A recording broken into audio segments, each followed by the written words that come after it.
This is exactly right.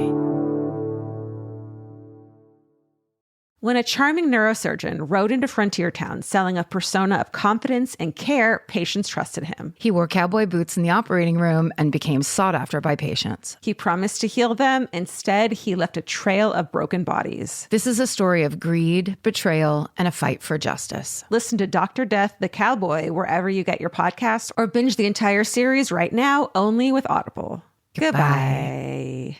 The best time to think about home security is before you need it. That's exactly why there's Simply Safe. Traditional home security only alerts you after a break-in has already happened, and that's too late. Simply Safe is changing that. Simply Safe's US-based live agents identify threats on your property and help deter them so intruders never get to your house. The system is customizable so you can build one that fits your home and your specific needs. The 24/7 professional monitoring is effective and affordable and won't lock you into a long-term contract. I think that's what's so scary for so many people is that long-term contract. And like, what if it turns out you don't like it or need it, but they don't have that because they know you'll like it and you'll know that you need it and feel so much safer when you have it. Like at this point in my life, I would never go without a security system on my house. I just feel safer with actually having Simply Safe around. There's a whole staff at Simply Safe that's waiting to talk to you and help you out. Right now, you can get 50% off your new system by visiting simplysafe.com/MFM. That's half off at simplysafe.com/MFM. There's no safe like Simply Safe. Goodbye. While the world watches the stars at the FIFA World Cup, Hyundai has its eyes on the next generation of talent. The future soccer stars who are already turning heads at age 14. Because next doesn't wait for an invitation. And Hyundai doesn't either. Hyundai has always moved the future within reach. Hyundai did it by making advanced safety standard on every vehicle. And by engineering EVs with ultra-fast charging capability. And Hyundai continues doing it every day because the future isn't some far-off concept. It's already here. Next starts now. Hyundai, an official partner of FIFA. Goodbye.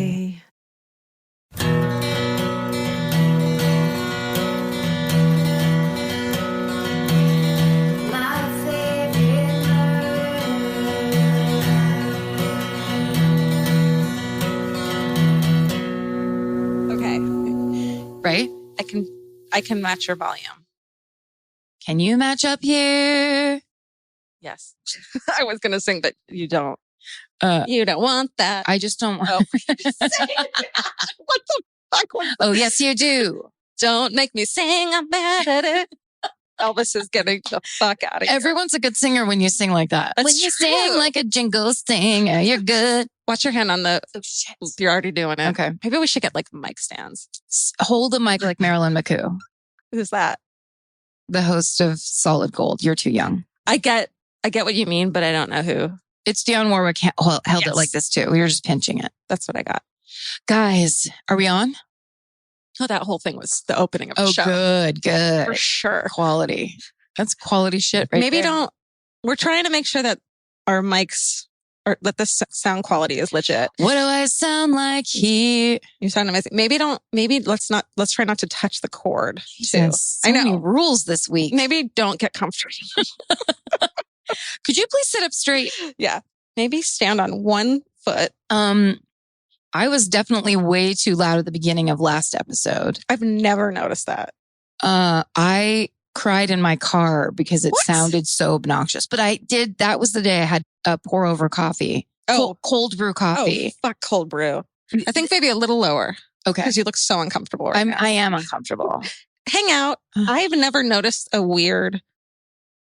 I've never noticed it weird, but I'm busy laughing my ass off at us when I listen. So you look so uncomfortable. Get comfortable. Just be aware. I think you're fine. Okay. Yeah.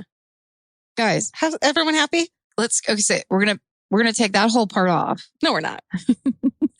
Welcome to my favorite murder. Behind the scenes. Behind the scenes. Behind the crime scene. It's this is the director's cut of my favorite murder. You know, a minute ago, I wrote something down and I was like cracking myself up by it. Yeah. You want to know what it was? Yes. Okay. Because, I guess we should introduce the show. You just did it. I did. And they know our name. I'm Karen Kilgariff. Yeah, that's the voice you're listening to right now is Karen Kilgariff. But I think you have like a gravelly, sexy voice. Yeah, I was trying to make it sound kind of sexy. You stay sexy. Yeah. And I try not to get murdered. Right. And you I have a murder voice. My voice, man. I sound like a cartoon character, like the little like female bully cartoon character. Be careful of what you say because our voices sound very similar. People totally talk about it all the time. don't. I know, but people have a hard time. I appreciate that. Okay, so I was gonna say we have to do what's it called when you like do a wrap up in the beginning? Housekeeping. But I said maybe we should call it crime scene cleanup. That's what made you laugh so hard. Huh. Well, this is the problem of having self-esteem is you just think you're very funny. Yeah, you're getting a real big head. There's so many problems with having self-esteem. Right. This is one of them. It's a spiral of liking yourself and it's disgusting. It is. It never goes well. No, you need an intervention eventually. You are definitely driving toward a brick wall. But I think I am doing a great job driving that car. That's right. You're like, check this out. I'm shifting into third. Boom. Reality hits. But I am good at stick shift. Me too. My father taught us it was very important that we learn how to drive a stick, not lug the engine, not grind the gears. It's very important. I don't even know what any of that means because I never did it. No, that's not true. I used to grind the shit out of that thing, but I knew how to drive it. Well, that's good. Yeah, I think that's such a badass lady thing to know. You know what? It's actually a prerequisite because then any situation that you're in, if you get into a car, it doesn't matter what car it is, you should also learn how to hotwire cars. You always have a way out. Well, here's another thing. Did you watch the movie with here I go again. No, you got it. With Kirsten Dunst, where it's the end of the world.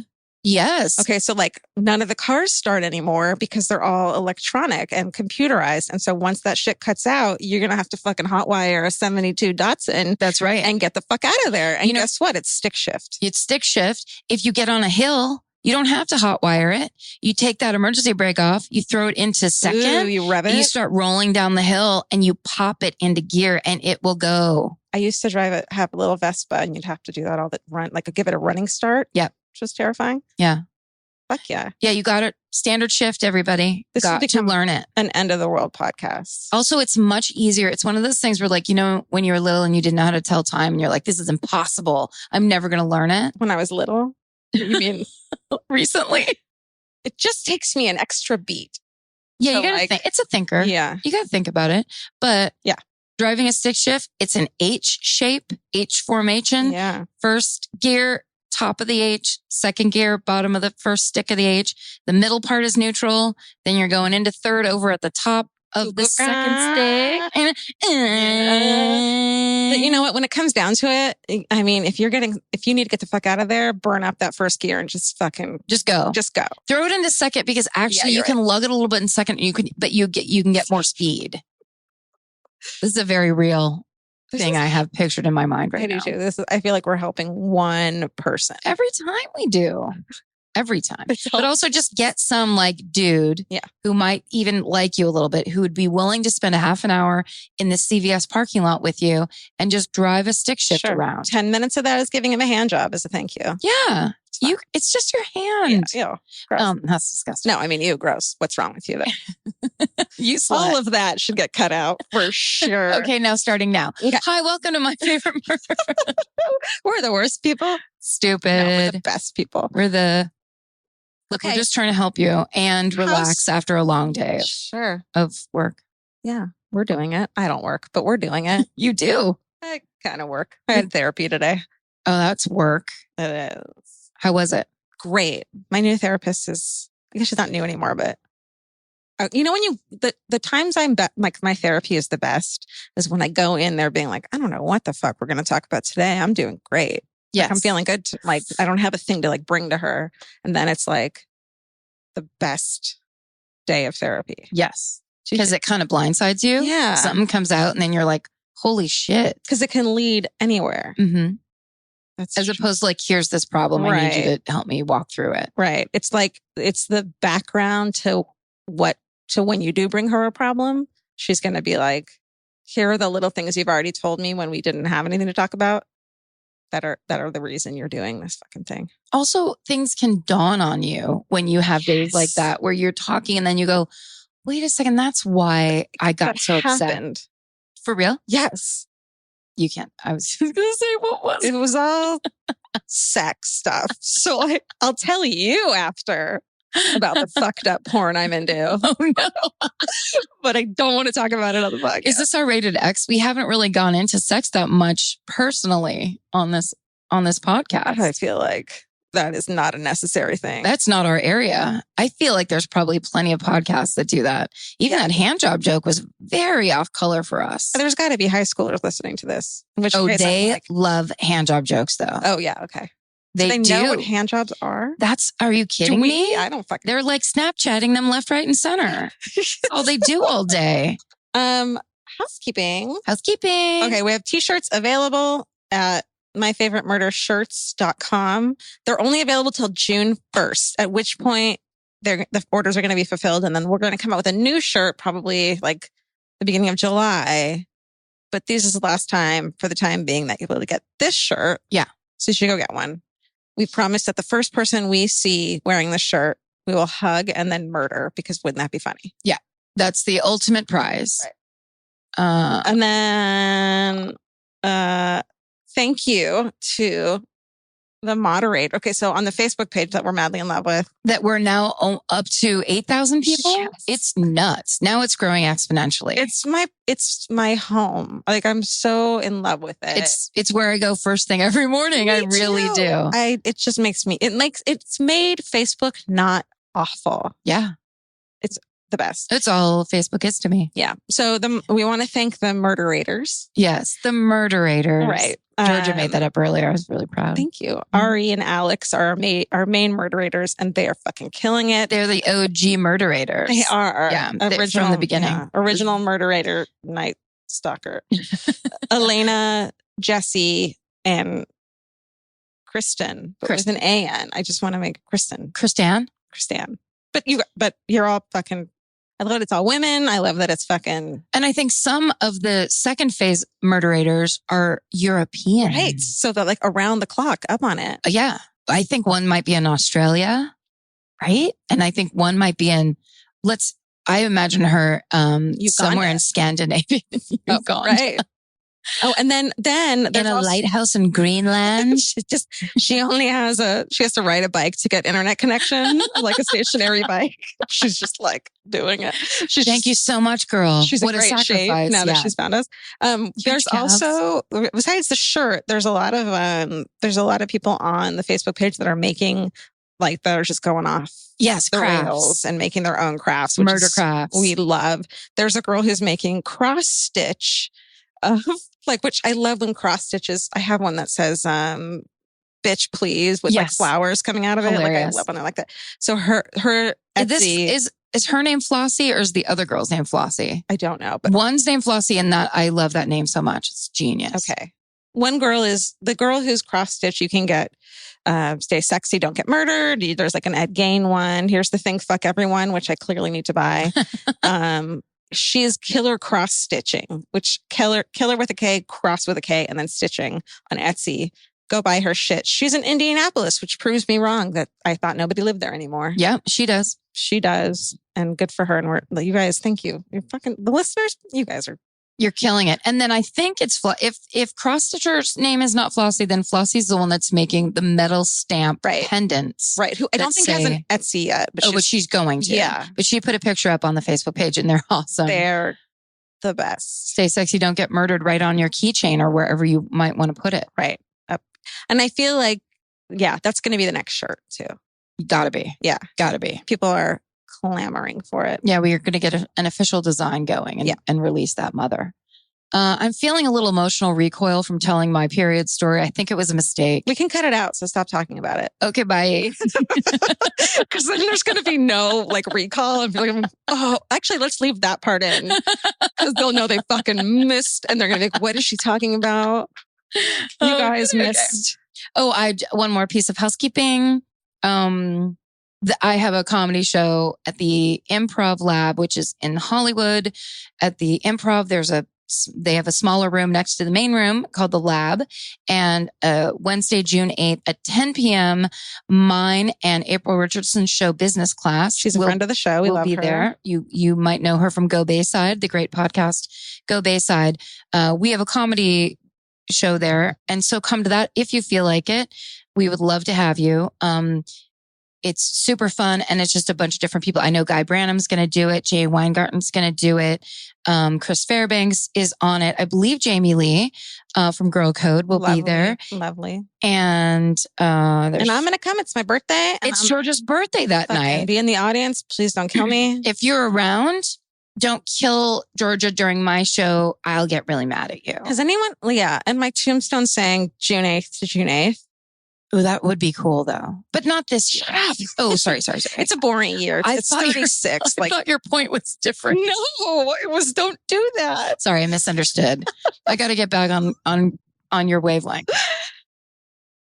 The best time to think about home security is before you need it. That's exactly why there's Simply Safe. Traditional home security only alerts you after a break-in has already happened, and that's too late. Simply Safe is changing that. Simply Safe's US-based live agents identify threats on your property and help deter them so intruders never get to your house. The system is customizable so you can build one that fits your home and your specific needs. The 24/7 professional monitoring is effective and affordable and won't lock you into a long-term contract. I think that's what's so scary for so many people is that long-term contract. And like, whatever turns out you don't like it or need it, but they don't have that because they know you'll like it and you'll know that you need it and feel so much safer when you have it. Like at this point in my life, I would never go without a security system on my house. I just feel safer with actually having Simply Safe around. There's a whole staff at Simply Safe that's waiting to talk to you and help you out. Right now, you can get 50% off your new system by visiting simplysafe.com/MFM. That's half off at simplysafe.com/MFM. There's no safe like Simply Safe. Goodbye. Vacation planning should feel like a breeze, not a deep dive into countless travel sites searching for the best deal. With Cheap Caribbean's Budget Beach Finder, you can search every destination and every date all in one search. You'll save time and money with the Budget Beach Finder. Say goodbye to endless scrolling and tab hopping and hello to Budget Beach Bliss at your fingertips. Go to cheapcaribbean.com to try out the Budget Beach Finder and see just how stress-free vacation planning should be. Goodbye. Capture your favorite summer feeling with Pandora Jewelry. Discover a collection inspired by the sunshine, freedom, and unforgettable moments that make the season so special. Whether you're planning a weekend getaway, gathering with friends, or simply soaking up every sunny day, Pandora Jewelry offers meaningful pieces designed to celebrate your unique story. From sun-kissed metals that catch the light beautifully to personalized pieces ready to be engraved with your summer mantra, every detail is crafted to help you express yourself with confidence and style. Explore charms, bracelets, rings, necklaces, and more, thoughtfully designed to complement every adventure and occasion. Each design moves with you, from beach days and road trips to rooftop dinners, golden nights, and every memory in between. Layer your favorite looks, mark life's meaningful moments, and create lasting reminders of a season you'll never want to forget. Find the pieces that reflect who you are and where this summer takes you. Shop Pandora Jewelry's new summer collection in-store or online at pandora.net and let your summer unfold. Goodbye. You guys missed a great period story. Oh, shit, guys. It was disgusting. Should we get into the murder? Favorite murder. Oh, sorry. I don't know how to sing, as I mentioned earlier. They didn't know that was. Oh, here we go. Guys. Here we go. I'm going first this week? I think you're first. I think I am. I'm going to get cuddled in. Yeah. I'm going to have this half a glass of whiskey. Drank some of your whiskey. I wish I could. I drank all mine already. Before you were 30. It was up, in 1997. I had my last. Shit. God, I was good at it. My therapist told me that we're doing an experiment where I'm drinking 2 glasses of booze a day just to see how it goes. So I'm allowed to have 2 glasses of booze a day. Oh, no more, no less? Yeah, we're just like seeing how this goes. So it's almost like... What if you don't feel like it? Oh, no, then I still have to... You force it down. Yeah, and this is clearly like, this was 2 glasses of whiskey and 1 big cup. Oh, that's fun. Does that count as 1? It does to me. And there you go. If I was your therapist, hell yeah, girl. I had this realization when I was trying to think of this week's, because I get very like, when I look at the Facebook page, there's so many good cases and there's so many people who are very passionate about the cases that are their stories or just ones they like or think are fascinating. There was a guy that tweeted me a case. His Twitter handle was at Arkansawyer. So it was almost like Arkansas lawyer. And it was a case of a guy, I think his name was Bobby Lee Foster or Bobby Joe Foster, who killed his own mother, Edna.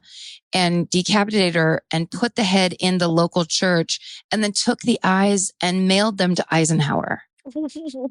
What in the actual fuck? Yeah, it was crazy. But so I was kind of into that. Thank you for sending that. I loved it. I mean, but I had a realization that when we were talking about our kickoff murders, the ones that got us kind of into it, I realized that factually and date wise, I had an earlier one than Diane Downs. And it because it happened in the Bay Area. And it's this Lawrence Singleton attack on Mary Vincent, and later murder of, so I'll just tell you about it. Let's unpack. Let's unpack this. It happened in 1978. So I was 8 years old, and this was on the news. It was like in 1979 is when he went to trial and all this stuff happened, and it was on the news every night. My parents were livid. They talked about it all the time. So you must have you were there too. Yes, because we watched the news together as a family every night before dinner. I feel like there's nothing more harmful for a kid than no one knew. I know. It was this was the late 70s where no one knew what was good or bad for children. Totally. It was all just like, eat your cereal, go outside, try to survive, come home, and then we'll watch the news together. It was a generation away from children after children being coal miners. Yes, exactly. It was that weird time in between coal mining and children being carried their entire lives until they get to college. Right. Essentially. So I'm the last of that generation. I lived. So here's the story. On September 29th, 1978, a man named Lawrence Singleton, who was a merchant seaman, always a bad job. Dude. That Richard Speck was a merchant seaman. Oh, really? Yeah. It's bad news. I think it's what happens when you're like super fucked up but you're so fucked up you don't want to join the army. Right. So you're like, I'll go out on a ship for a while with a bunch of dudes. Yeah.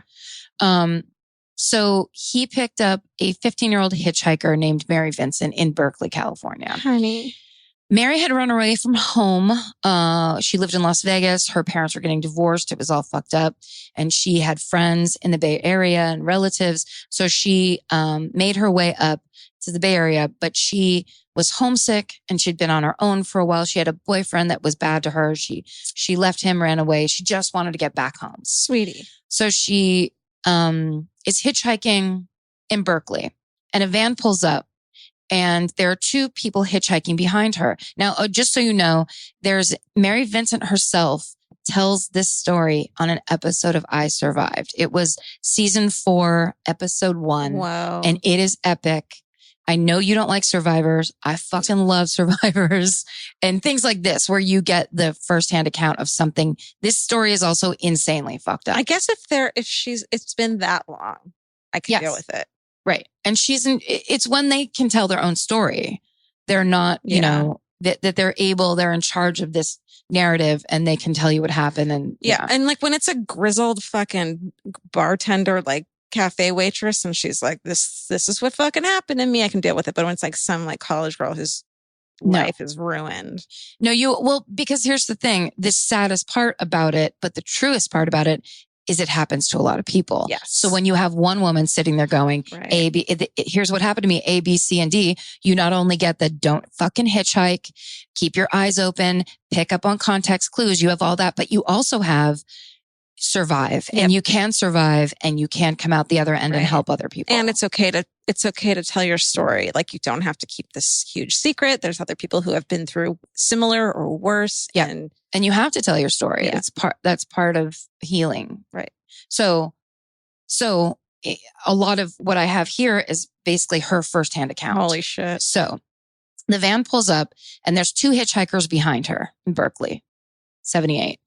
And the guy that's driving the van says he only has room for one person and says it's Mary. Well, the two hitchhikers behind her go, don't get in that van, because they can see into the back of the van. The whole thing's empty. There's plenty of room. But if a person's saying he only has room for the young girl, they go, don't take that ride. But she was so tired. She just wanted to get home. So she was like, and he looked like a grandfather. Oh, really? Yes. He's this big pot-bellied, kind of grizzly old guy. He was like in his mid 60s at the time. So she's like, what's that guy going to do? Yeah. So she gets in and she's really tired. She's been walking and hitchhiking for a long time. So she says, I'm trying to go back home to Las Vegas. He says, I'm going to Reno, but I'll give you a ride to Los Angeles, which is that right there. What? That doesn't make any sense. It doesn't make any sense. Why? So she settles in and she falls asleep. Don't do it. Don't do it. She wakes up and they have gone east and not south. When she finally sees a sign, they're somewhere out in Patterson. They're somewhere out by Modesto. They're on the other side of the 5. There's a lot of, for people not from here, there's a lot, especially in the 70s, there's a lot of no man's land. Yes. A lot of, especially in the Central Valley, which is where he drove her out to. It's just all empty, rural farmland, roads, little hills with an oak tree on top. There's nothing. So she notices that they're going east. She freaks out, confronts him, says, "What the hell are you doing?" He says, "I'm sorry. I'm an honest man. I made an honest mistake. Let me just turn around." He pulls around. He turns around, starts going down the road. And he says, "Sorry, I have to go. I have to relieve myself." He pulls the van over. She's getting nervous. She realizes this is now a bad situation. It's nighttime. He's down relieving himself, and she looks down and realizes one of her shoes untied. And she thinks to herself, if I have to run for some reason, and I could outrun this old fat guy, but if I have to do it, she's like, I got to tie my shoe. So she gets out of the van too. She bends over to tie her shoe and she blacks out. He hit her in the head with a sledgehammer. She wakes up. She's tied up in the back of the van. After a sledgehammer hit, she wakes up? She wakes up. So he just conks her out. Yeah, she doesn't thank God she didn't die. When she wakes up, she's tied up and she's naked. Oh, fuck. And he starts raping her. He rapes her all night and into the morning. And the whole time she's, of course, crying. She's 15 years old, crying, whatever, and saying, just set me free. Please, I won't tell anyone. Just set me free. Sometime in the morning, when he's finally done, he pulls her out of the van, unties her, and says, "You want to be set free? I'll set you free." Picks up a hatchet. No. Out of the back of the van. No. Cuts off her left arm. She's screaming below the elbow. She's screaming, freaking out, going crazy. She grabs him Holy fuck. with her right arm, going, freaking out. He takes the hatchet and he starts hacking off her right arm. What the fuck? But this weird, the craziest thing to me is as you're telling this, I'm reminding myself that she survived, but it doesn't fucking sound like she's going to. I know. It's crazy. So she is holding on to him, but she falls backwards anyway. And that's when she realizes that her right arm has been chopped off. Oh my God. So she's all, of course, in total shock, confused, losing blood, looking. And this is the most fucked up part of her story. There's more fucked up than that. This is it peaks in fucked upness right here. Holy shit. She sees him, she's looking and she can't understand what just happened. And she's looking at him and he is flicking his arm like this. He's flicking his arm out. Yes. No. She looks and her right hand is still holding on to his arm. Oh my fucking. Ew, I gave myself chills and I know this story. Because you had your hand in a claw just now. I did it. So she passes out or she kind of goes limp. Sure. She's bleeding, obviously profusely, losing blood, lightheaded, laying on the ground. So she just goes limp because she just doesn't know what to do. No. She's now in the presence of a monster. He thinks she's dying or dead. Yeah. He drags her body over to the railing and throws her over a 30-foot cliff. On the way down, she breaks 4 ribs and he drives away. Now, later on, when the police catch him, which I'll just let you off the hook now, the police catch him. And they put together that the reason he did that is because he thought she'd be dead and he didn't want them to be able to get her fingerprints. What? Did they? Okay. Who found her? How did she get found? I tell you now. Please. So she's down in this fucking ravine and she's laying there and she's losing blood like crazy and she wants to go to sleep.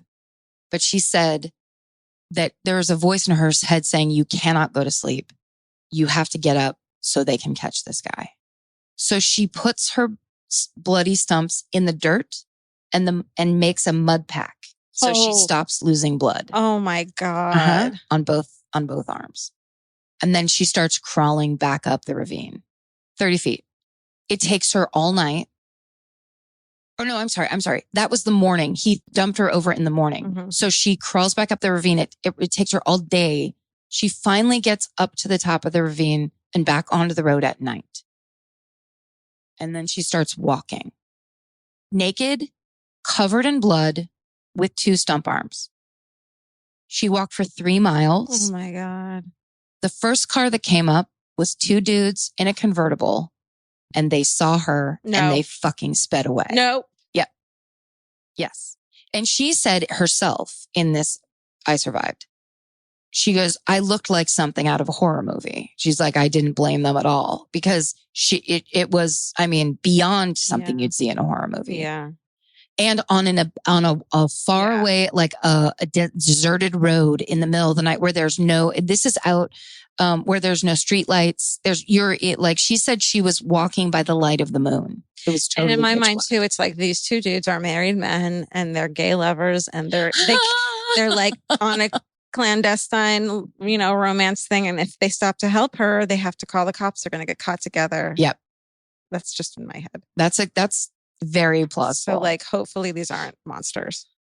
I mean, here's what I'm sure of. They carry it with them to this day. Fuck. Yes, they Imagine leaving a person like that. And then they read the newspaper the next day. And they're like, realize, look what we did. And she could have died. They could have saved her and then she could have died. But here's who did save her. Who? She walks a little further. A couple who was on their honeymoon. Oh, no. Who took the wrong exit and is driving around trying to get back to the I-5. Oh, which is close enough so that Mary heard the noise of the I-5 all day and was like, I just have to get back up because there will be someone if I walk toward that sound. So that's how she guided herself back toward civilization. These people grab her, put her in the back of the truck and say, we're going to get you help. And she said she heard them speeding so fast she could hear the tires screeching. They get to a phone. Can I say real quick yes. what half the people listening that the murderinos dream honeymoon? Exactly. Like, what else are you going to do? Fucking play canasta? Well, because imagine you're like, oh, I've married. I love him so much. Yeah. He's the man for me. Now, if the man for you was one of those guys in that convertible who was like, we have to get out of here, you'd be like, you get out of my life forever. Yeah, I bet they're still together. 100%. Yeah.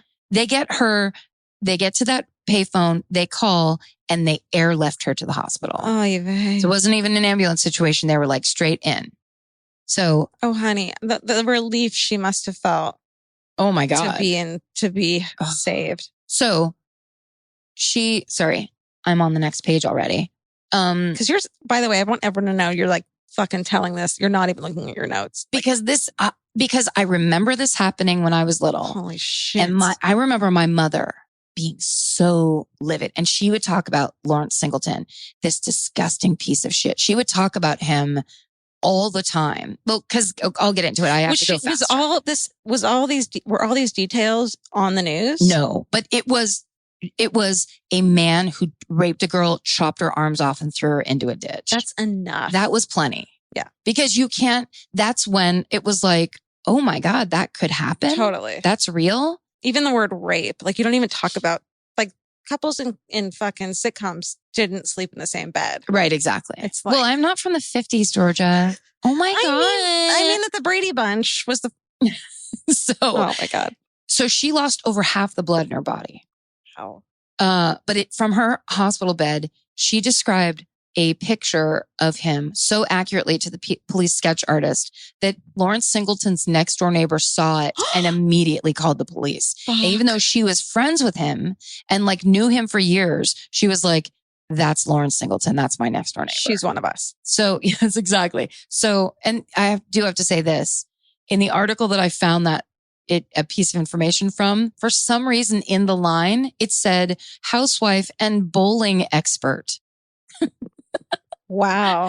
I want her life. They really described her to a T. I want that life. That's a pretty good life. So they arrest Lawrence Singleton 9 days later. I like to call him Larry. And when he was questioned, Singleton told the police that Mary was a $10 whore, that he was passed out drunk in his van, and that his other friend Larry is the one that attacked her, and that there were 2 other hookers in the van at the time. What a fucking monster. Lunatic. So she testifies against him in court. Get it, girl. With her 2 prosthetic limbs on. She'd already been fitted for them. She was still a teenager. I mean, that is a hard thing to do on its own. Now listen to this. As she walks out after testifying against him, he whispers to her, "If it's the last thing I do, I'll finish the job."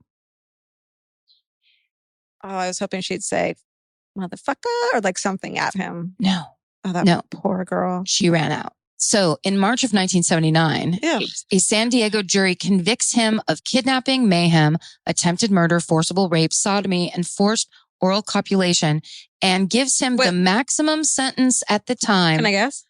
No. Go ahead. Sorry, I'm just keep interrupting you. No. 7 years? 14 years. For all of that, for all of those crimes combined, the maximum legal sentence was 14 years.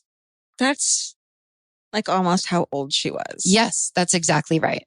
So the judge who had to pass that sentence said, if I had the power, I would send him to prison for the rest of his natural life. So along with the particularly gruesome and callous aspects of the crime, the case became totally notorious because he was paroled after serving 8 years in prison. I just can't. Okay, so this is when shit went off, because that's when it started on the news every night. This guy got paroled, and it was like my parents talked about it. People talked about it in the grocery store. It was like, how is this happening? And you know what happened is in 1983, they passed a work incentive law, kind of quietly passed it so that they could reduce prison overcrowding, where a day was cut off your sentence for each day that the prisoner spent working at the jail. Or you could make pot legal and get a bunch of fucking prisoners out of jail. Right, that's exactly right. And make the murderers and rapists go there for fucking ever. Why in God's name would you have a work incentive law applied to attempted murderer rapists? Well, this was back when they were like, rape, it was probably her. She probably asked for it. She was probably a $10 whore. Right. Motherfuckers. So they announce that his release date, this is Ed Martin, who is the associate warden of the California Men's Colony in San Luis Obispo, where he was serving his time. His release date, Martin said, if there is continued good behavior and work and no change in his programs, will be approximately April 28th, which was 8 years, 4 months of time. And everyone in the Bay Area went bananas. So here's what happened. They tried to parole him to Antioch, California. Mm-hmm. And the mayor protests the Department of Corrections. And so acknowledging the public outcry, the Department of Corrections agrees not to release Singleton in Antioch. So they try to place him with relatives in Tampa, Florida. People rise up in Tampa, Florida, and the Tampa chapter of the Guardian Angels, which was a big thing in the 80s. Remember them? Yeah. They lead these protests, and eventually Florida officials reject the parolee. So he can't go back to Tampa now. What is it, Hell's Angels? No, the Guardian Angels. Oh, what are they? They were I thought you meant the Hells Angels. They were basically, in the 80s, when crime was crazy, it was basically at the end of the, recession, when things were kind of shitty. It was like back when New York was a total dump. The Guardian Angels were this group of basically, what do you call them? Like Mothers Against Drunk Driving type of thing? No. These were, I can't think of the term for it. It was time, by the way. You're not in any hurry. It's just long, and I just want to get through the whole thing. But nobody. Thanks, cocktails. Listen, take your time. Everything's fine. No, but it was they were like, when you're like a citizen that's taking the law into your own hands. What are those called? Like a citizen that's taking the law into your hands. So they basically were like, we're taking back the streets. So they would go, they wore red berets and shirts that said Guardian Angels. They all knew karate. Nice. They were all like muscled out dudes, and they would ride the subway at night to make sure that like vigilante. There it is. They were total vigilantes. Good. And they basically were like their own gang, but a positive gang. So they just made sure like that people didn't get attacked on the subway, and every city started popping up with their own group of the Guardian Angels. Okay, dig it. Eventually, of course, they dispersed because I think they took things a little too far. Right. As it usually happens. Yeah. But anyway, they actually did some good stuff in the beginning where there weren't enough cops and there was just a lot of crime. Yeah. So he has to come back from Tampa, Florida, which is where his family was. But Tampa was like, go fuck yourself. Yeah. And if Florida's kicking out, you're probably pretty big piece of shit. So then where did he go? So then they try to release him in Martinez, California, and which is also in Contra Costa County. So the Contra Costa County Board of Supervisors and 4 city council members win a temporary restraining order from a Superior Court judge barring the Department of Corrections for placing Singleton anywhere in Contra Costa County. Good. So they're like, quit bringing that motherfucker back here. He's not allowed. Yeah, ain't gonna happen. So now they try to place him in San Francisco, but Police Chief Frank Jordan at the time, he's told that they're going to bring Singleton to San Francisco for a couple weeks, and San Francisco wins a temporary restraining order barring him from San Francisco. So then they take him to Redwood City secretly, but reporters find out that he's there in a hotel, and protesters surround the hotel, and the Department of Corrections has to pull him out of this hotel and get him out before the protesters rip him apart. What a bummer to be one of those cops and be like, I fucking hate this guy. You don't want to protect that piece of shit. So now a court of appeals overturned that restraining order, saying that Contra Costa County and San Francisco couldn't have him there. So then they tried to place him in El Cerrito, but which is not in Contra Costa County. That's a little bit further north, I think. But the Contra Costa County officials find out that they're going to try to place him in El Cerrito, and they tell the press in El Cerrito. So then protests begin there. So basically now everyone's telling everybody they're trying to place this piece of shit in the North Bay. And everybody, so then they try to put him in Richmond, but the mayor finds out and the officials are all like, fuck no, get him out of here. Then they try to bring him to a city called Rodeo, which I've never even heard of before. No, doesn't even exist. But people find out, and a mob of 500 people gathers around this apartment, and they actually have to take him out in a bulletproof vest. And he's escorted out of town by the sheriff's department. Holy shit. So this is kind of that thing where, yes, this is the worst story ever, but also the greatest story ever, where like just the citizens were like, no, dude, like maybe legislature says that you can get out of jail, but we say no. So they move him to Concord. 175 people gather at the hotel where they're keeping him there. Finally, the governor says, put a trailer on the grounds of San Quentin and he can live there until his parole is over. Love it. Jerry Brown? George Duke Majan. All right. So that's what he has to do. He has to live on the grounds of San Quentin until his 1-year parole is up. Then he's free to go wherever he wants. And they're not even a track. Well, then there's just kind of nothing they can do because nothing's in the system about him. So he goes back to Florida. And when he gets there, they find out that he's there. People protest. A car dealer offered him $5,000 to leave the state, and a homemade bomb was detonated near the house that he was staying in. But no one was injured, unfortunately. Bummer. In 1997, a neighbor calls the police after seeing Lawrence Singleton attacking a woman in his home. And when the police arrive, they find the body of 31-year-old mother of 3, Roxanne Hines. Fuck.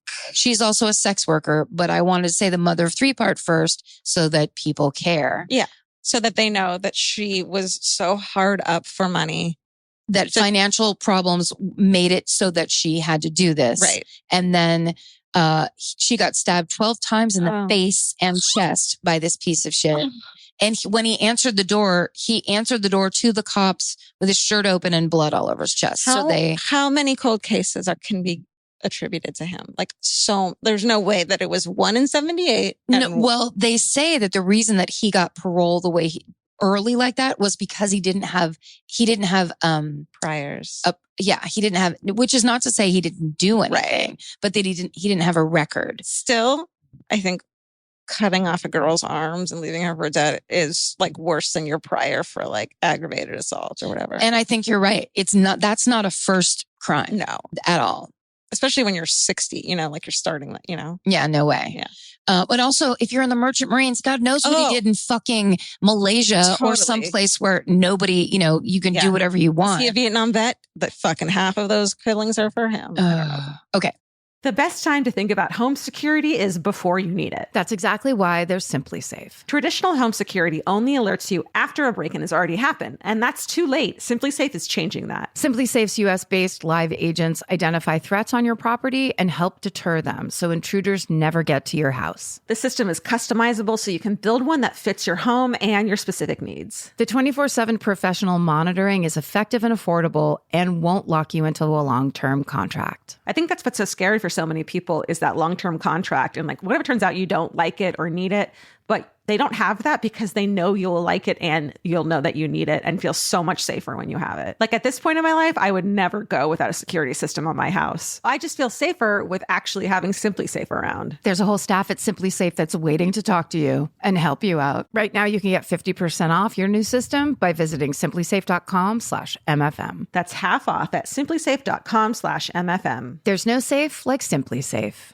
Goodbye. Vacation planning should feel like a breeze, not a deep dive into countless travel sites searching for the best deal. With Cheap Caribbean's Budget Beach Finder, you can search every destination and every date all in one search. You'll save time and money with the Budget Beach Finder. Say goodbye to endless scrolling and tab hopping and hello to Budget Beach Bliss at your fingertips. Go to cheapcaribbean.com to try out the Budget Beach Finder and see just how stress-free vacation planning should be. Goodbye. Capture your favorite summer feeling with Pandora Jewelry. Discover a collection inspired by the sunshine, freedom, and unforgettable moments that make the season so special. Whether you're planning a weekend getaway, gathering with friends, or simply soaking up every sunny day, Pandora Jewelry offers meaningful pieces designed to celebrate your unique story. From sun-kissed metals that catch the light beautifully to personalized pieces ready to be engraved with your summer mantra, every detail is crafted to help you express yourself with confidence and style. Explore charms, bracelets, rings, necklaces, and more, thoughtfully designed to complement every adventure and occasion. Each design moves with you, from beach days and road trips to rooftop dinners,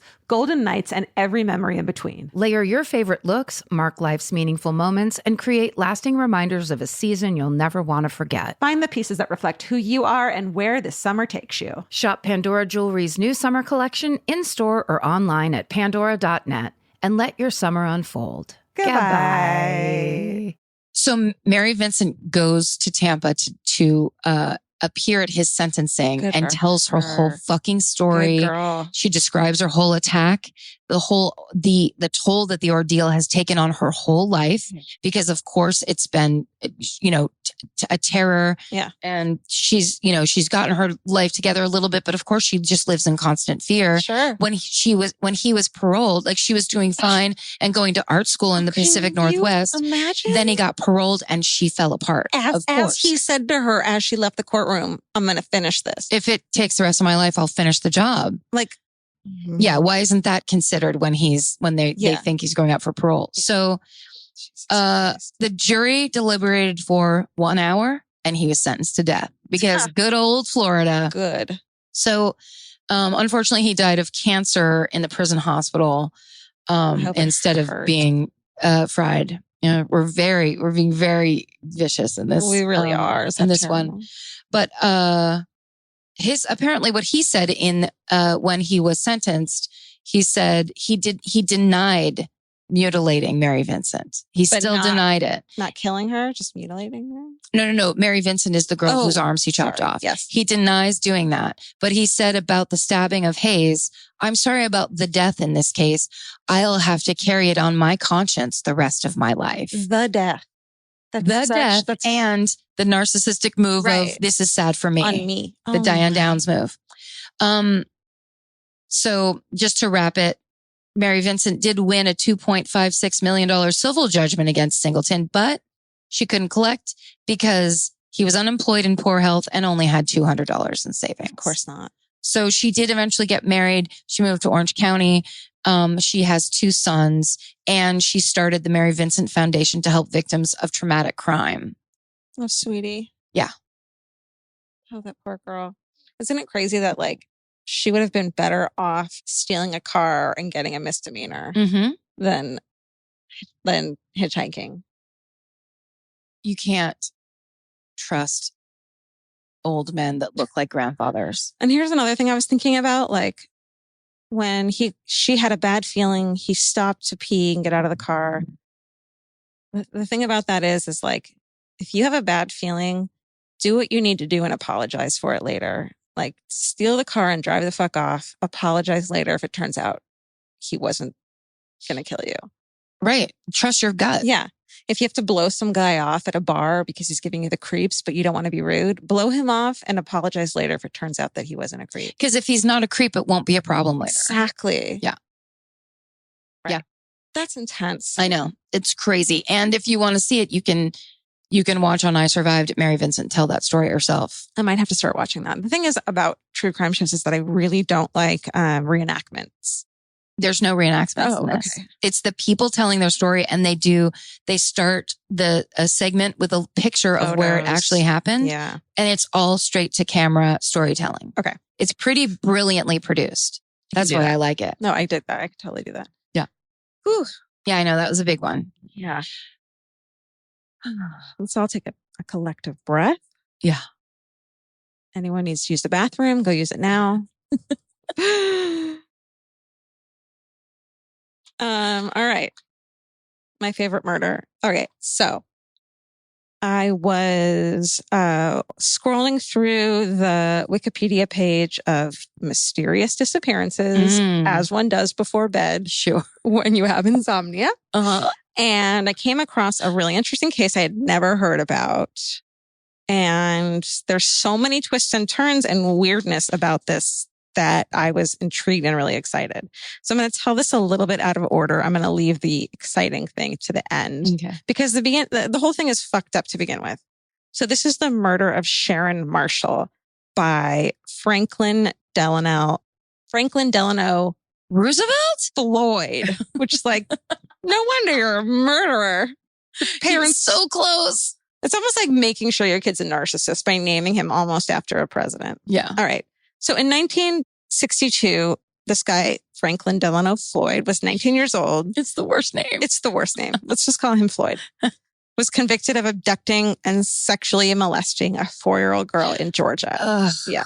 Piece of shit. Disgusting. He received a lengthy prison sentence, and within 1 year, he'd escaped the prison, robbed a bank, was arrested. He served 10 years, released on parole because apparently 4 is not young enough to be fucking in prison forever. In 1 month of freedom, he was charged with assaulting a woman, and he got away.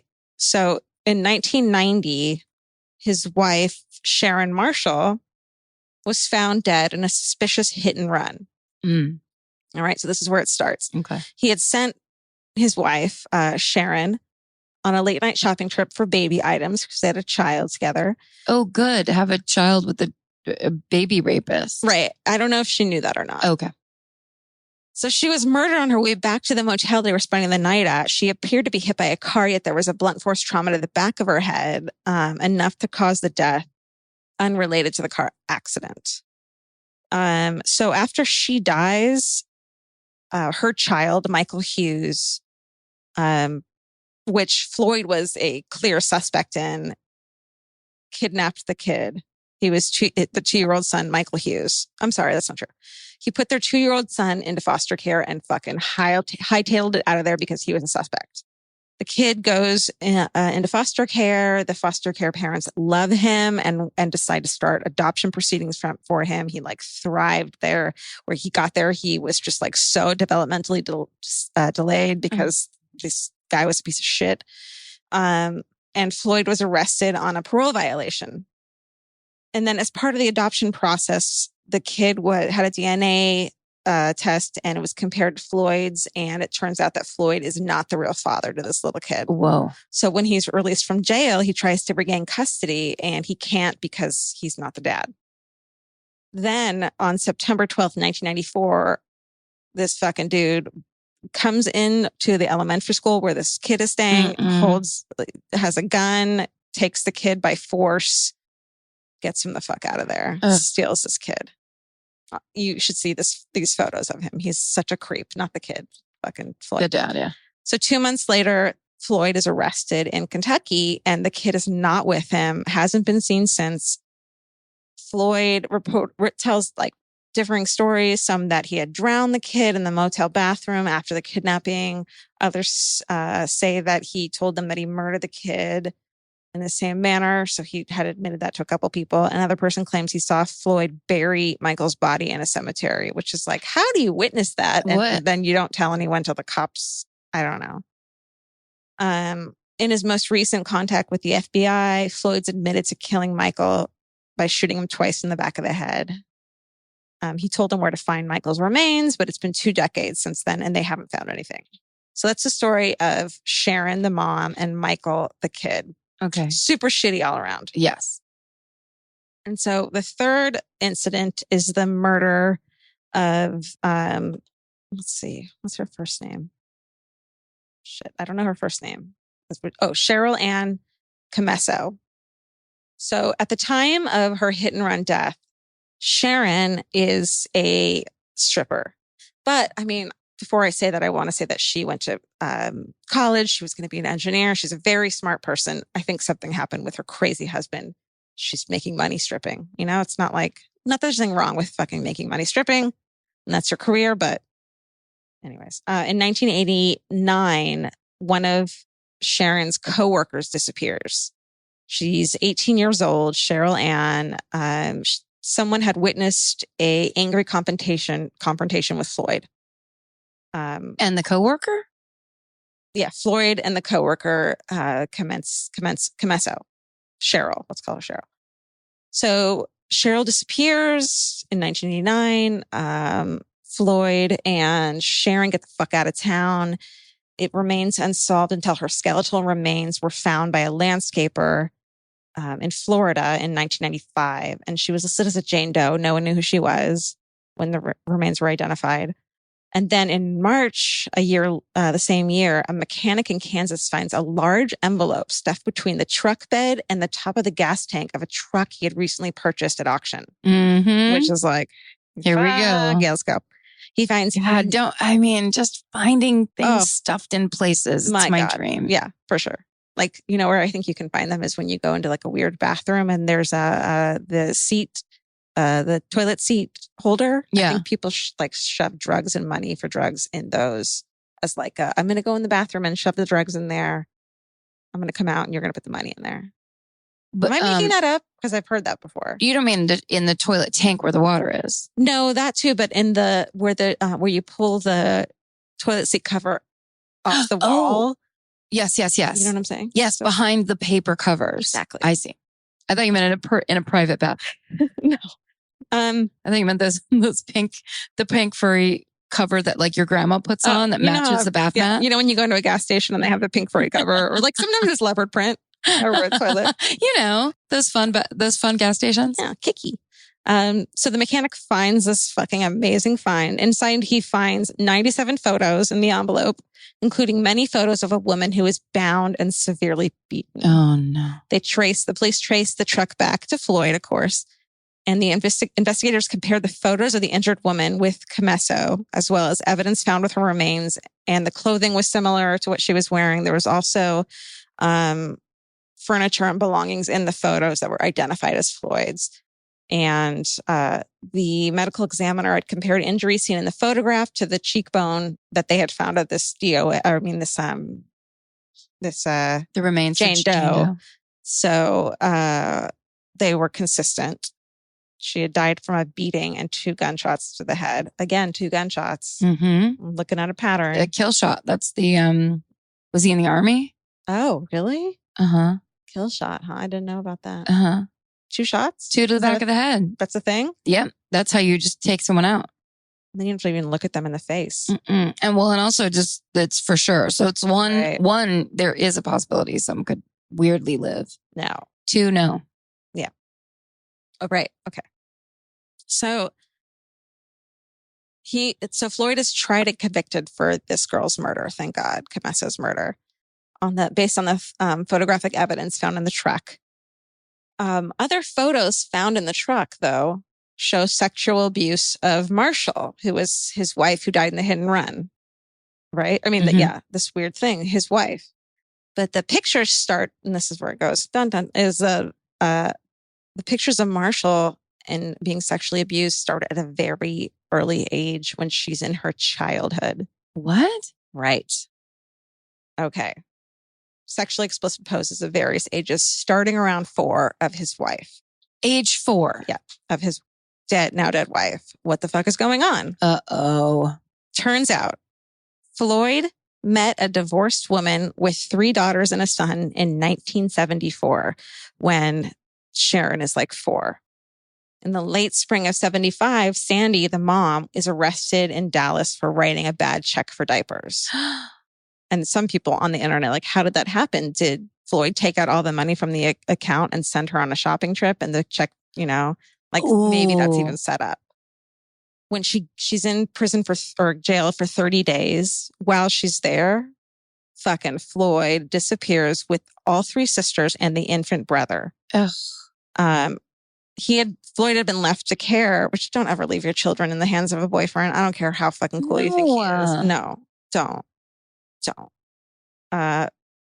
No one with the name Floyd, first, middle, or last. No. Please. No.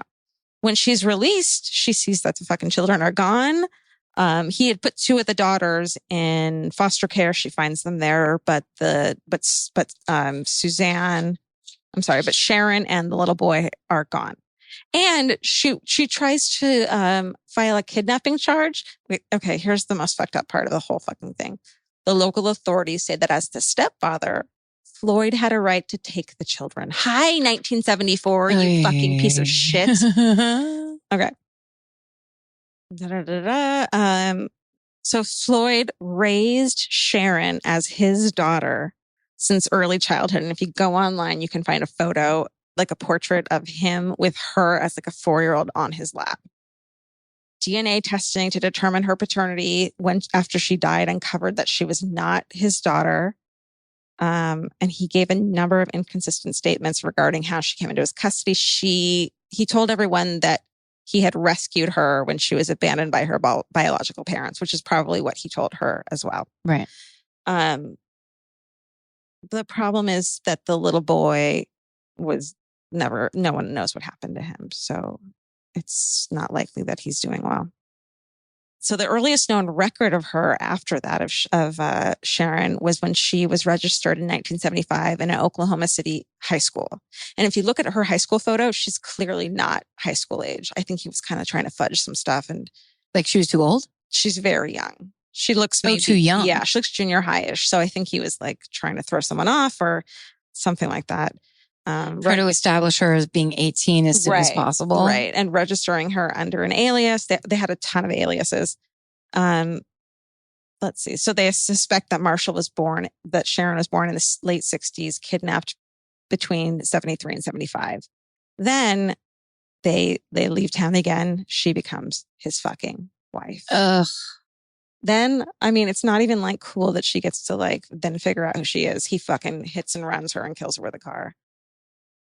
And wait, sorry, did he do that because was there some overt reason? We don't know. Maybe he found out that her son wasn't his, because go back to the kid that was in foster care who he kidnapped at school. Right. It turns out that the DNA testing proved that it wasn't even his kid. So she might have been sleeping with someone else. She essentially cheated on this person that she didn't even want to be with in the first place. And maybe he was even whoring her out, like, making money out. Like, so we don't know what happened, but that wasn't his kid. That sounds like a pretty good motive to me. Fuck. Yeah. That's insane. Wait, what happened to him? Okay. So he's still alive. No. Yeah. He's the creepiest motherfucker. He's in jail though, please. He's on death row. Okay, Thank fucking God. Jesus Christ. I know. He's on death row for the murder of the Camesso. Oh yeah. So because they found her body in those pictures. Right. So thank God, like they weren't like, well, she was a stripper, so he only gets 4 years. Like he's on death row. He's still under investigation into the kidnapping of her son and the mother, Sharon. Yeah. And like after Sharon died, they did DNA testing on her and found out that she was the missing child. That this poor fucking woman who dated a piece of shit. Oh my God. To help her raise 4 children that she was dealing with on her fucking own. And then, oh my Lord. Yeah. What in the fuck? I mean, never heard of this before. That's crazy. And he's still alive. Wait, when did she get hit by a car? She got hit by a car. When did he hit her with a car? Right. And a sledgehammer. Exactly. It was a hit and run in April 1990. Oh, fuck. Yeah. So like Reese. I mean, I guess for some reason I was picturing that this was like the 50s. Right. Because it seemed like the kind of time you could get away. That's insanity. So in 1990s, hit and run. Took the kid by gunpoint. These poor foster parents who were trying to adopt this poor kid who was thriving in their home. They were fostering him and they wanted to adopt him because they cared about him so much and they are stuck. Well, and also this piece of shit takes him and then eventually kills him. Yeah. Like, just leave him with the foster parents. But I mean, that's the monstrosity of whatever that guy is. Narcissism. Narcissist, but just like the violent pedophile. Yeah. It's like the highest strata in hell, basically. Yeah. A violent, insane pedophile. It's so crazy. It's so hard to think of a brain and a thought process and a mind that deviates that far from your own. Like, I can't even picture it. It makes you wonder, can they picture what being normal is like? Are we normal? What is normal? Well, it's not that guy. No. I'll tell you that right now. Yeah. That makes me want to start up a vigilante club called the New Guardian Angels. No berets. That's not cool. No, berets are stupid. I don't know. What do we have? We need a thing. So upsetting. It's actually funny because I'm listening to this book on tape, or this audiobook that I've been listening to forever called No Stone Unturned, about necrosearch, who uncovers clandestine graves. It's this great book about these people who find buried bodies. Yeah. And like when I'm driving in the car, because I get stressed out when I drive, I put that on, or I put a murder podcast on. And then when I forget my book or don't have time to listen to a podcast, I put on like NPR or the news, and like immediately I'm like, this is so awful. I can't deal with it.